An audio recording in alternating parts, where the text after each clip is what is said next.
So what's up, everybody? As you know, this is part two of our call, and of course, I've actually put together some slides here because I think there's some important things that we need to discuss, and I think this is why you should always be hedged in general. I think that to me, hedging is the most important thing you can do because it allows you to stay in the market at all times. And I think that is the key because we all know that markets themselves continue to go higher over time.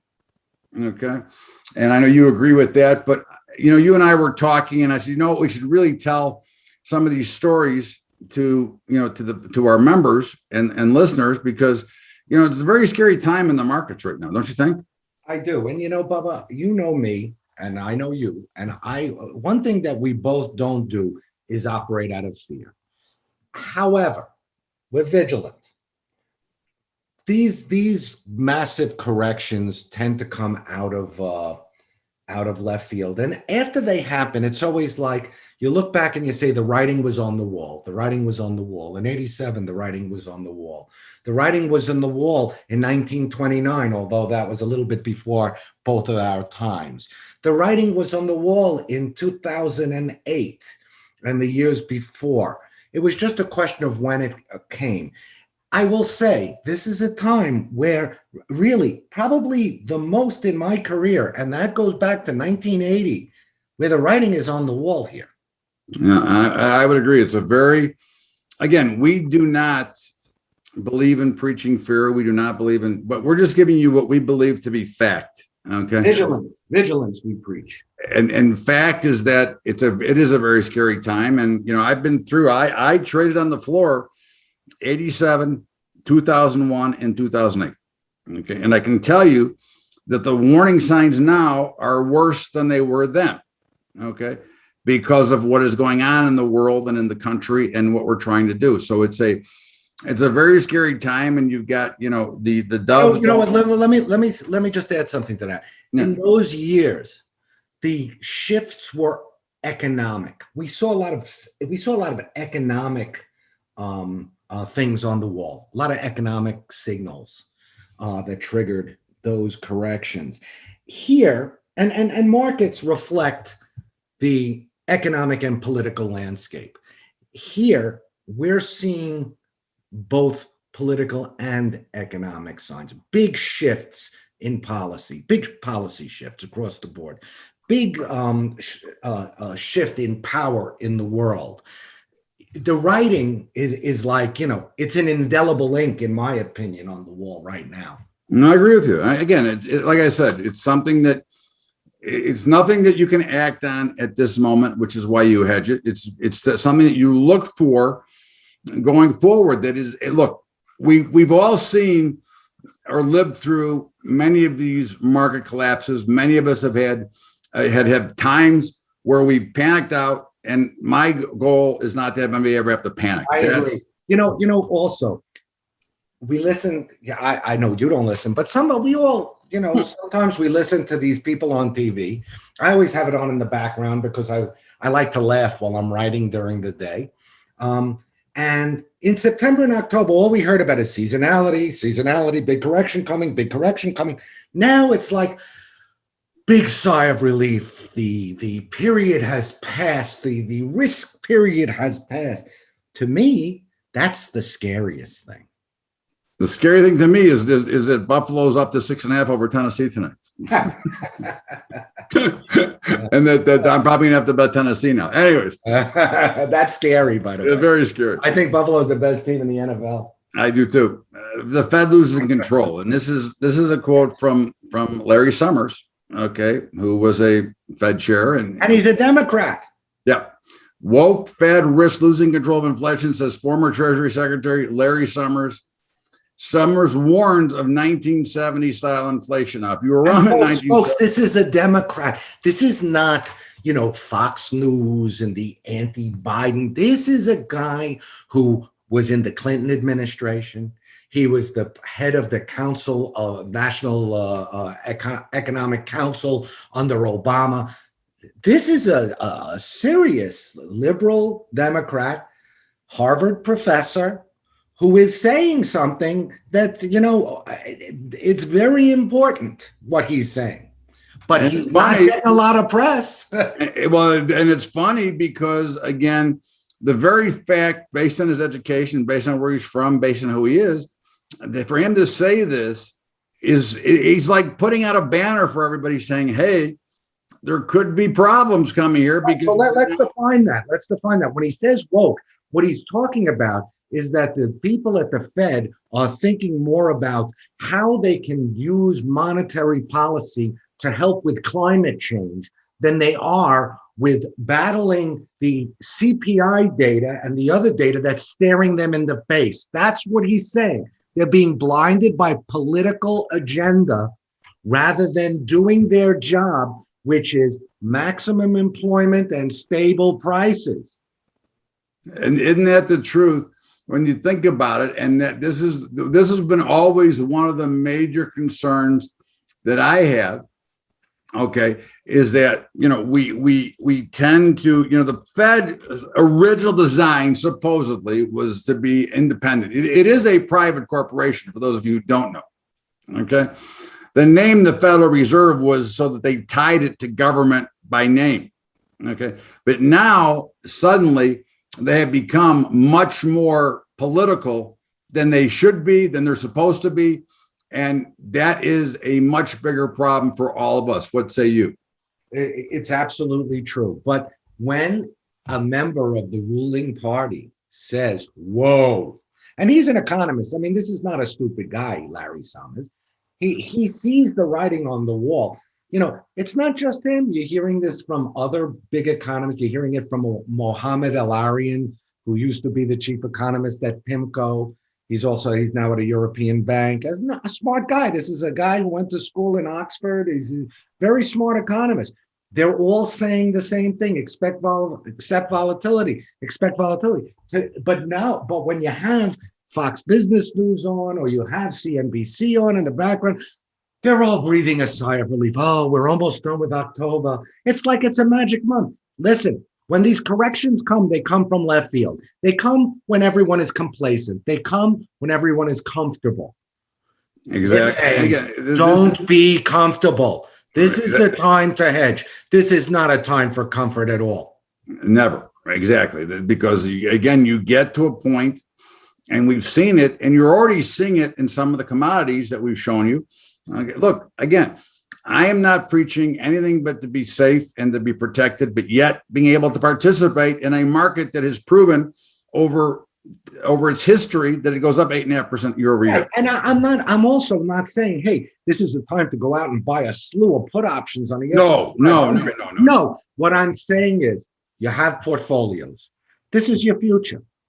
It's a time. We have, look, Bubba and Tom, they've created incredible models that allow you to increase your positions and protect the price on the downside, participate on the upside. It's the best of both worlds. If you don't have that money, baby. If you're not using these models, if you haven't used them, if you've resisted it, this is the time to do that. This is absolutely the time. As I couldn't agree with you more, and it's just because it's what we do, and it's what I believe in, and I know that either I just don't want people to panic out, and you got inflation, stagflation, hyperinflation. One of those is going to happen. We've already got inflation, which is really a lot closer to hyperinflation. What say you, my brother? I would say that the one guarantee is you're going to see inflation, some kind of inflation, and that inflation is going to erode your savings. It's going to erode your nest egg, and it's going to make prices go much higher, and it's going to make life very difficult. And it's not transitory, folks. It's going to last a while. The Fed is wrong. I mean, the Fed is wrong. Larry Summers is telling you the Fed is wrong. That's an insider. And don't kid yourself. Then you have to be invested. You cannot hold cash, because what happens to cash that you're sitting on? Okay, that's not invested anywhere. It erodes by itself. Okay, the cash, the value of that dollar continues to fall, because that is what the central banks around the globe want to happen. They continue to depreciate your dollars. So you have to be invested in investments that create return over time. And you want to protect those investments over time, because if you're sitting, let's say, with $1 million in green $100 bills right now, okay, it gets worth less and less every single day. That's right. And you know what? The other thing is that the tools that Paul Volcker used back in 1980, they can't use those tools now because of what I said in the first segment, and I'll repeat it now. A $30 trillion deficit, 1% Fed funds rate costs $300 billion in debt servicing. The bottom line is they, because of this monetary policy, because of the fiscal policy, because of the size of the debt, they're handcuffed. Their toolbox is empty. So, and they're behind the curve. They could have addressed this months ago. They could have started to address it. They haven't even started now. And the latest CPI was very ugly. They keep hiding from it. It's like it doesn't exist. Okay. Maybe if we don't acknowledge this, it'll go away. That's the attitude. It is sad, but it is funny. And of course, rising taxes. You don't think that the double, and we call that the double whammy. If there's writing on the wall, this is big graffiti too on this wall. Okay. I mean, what do you think is going to happen to the American countries when they see that they're paying more taxes and they can go back to what they used to call inversion? Okay. And they're going to start leaving again. And who do you think pays for just that? Forget about your own taxes right now. Who do you think pays for all these expenses that they're going to pay? They're not going to pay it. Either the shareholders are going to pay it, the consumers are going to pay it. These are very, you may think I'm, blowing smoke here, but this is very serious issues, because, McDonald's, these prices never come down. Starbucks never comes down. They've gotten these prices so high right now, and they're going higher. And CEOs are not going to let their shareholders pay it. They're going to pass it to the consumer, because inflation's going up anyway. So why not let the prices go and blame it on inflation? It becomes very easy. It's a smoke screen to pass along the higher corporate taxes in the product costs. I mean, so, and if you don't think that, that right now the big talk is, tax the rich, well, I got news for you. If it wasn't for the rich, we wouldn't have companies that were out. This one? We heard this one. Oh, inflation is a high class problem. Hey, a high class problem. I went to fill up my car with gas. It cost me $80 to fill up my tank. When I go to the supermarket, the price of everything is double now. No this kidding. is not a high class problem. This is everyone eats, everyone powers their lives, everyone gets an electric bill, everyone gets, these bills. This is not a high class problem. There's smoke and mirrors out there, folks. Look past the smoke and mirrors, and when you look past it, you see the writing on the wall. And of course, John F. Kennedy said, high income tax rates not only check consumption, but discourage investment and encourage the avoidance of taxes rather than the production of goods. Our present tax system reduces the financial incentives for personal effort, investment, and risk taking. Okay. Now, again, you can laugh at that, but the same thing that was said in 1960 is true in 2021. And if you think that only the people that make 400,000 are going to get taxed, you better think again, because it's going to we know that the good economies don't typically trickle down as much as they should, but the problems always trickle down to the middle class and below. That's right. And we hear that every day. So if only $400,000 and up are going to get tax increases, why is the IRS going to start looking at bank accounts with $600 in it? Oh yeah, everyone's paying. I got everyone's that too. Paying, folks. Right? I mean, everyone's paying. I mean, it's amazing. Okay. And by the way, the people who can afford it the least will wind up paying the most, which is so sad. Well, yeah, because they're going to pay the biggest percentage of their income. Yes. Okay. Or their stimulus check, one of the two. Okay. So again, you think that these are smoke screens. These are real problems. This is the handwriting that we talk about all the time, the supply chain. Now, this is another big problem. This is going to affect farming America. Okay.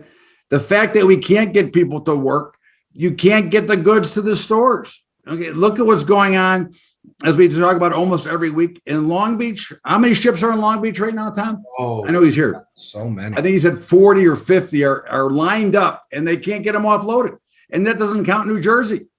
The two biggest ports are loaded. You can't even, it's like a traffic jam in New York on Friday afternoon.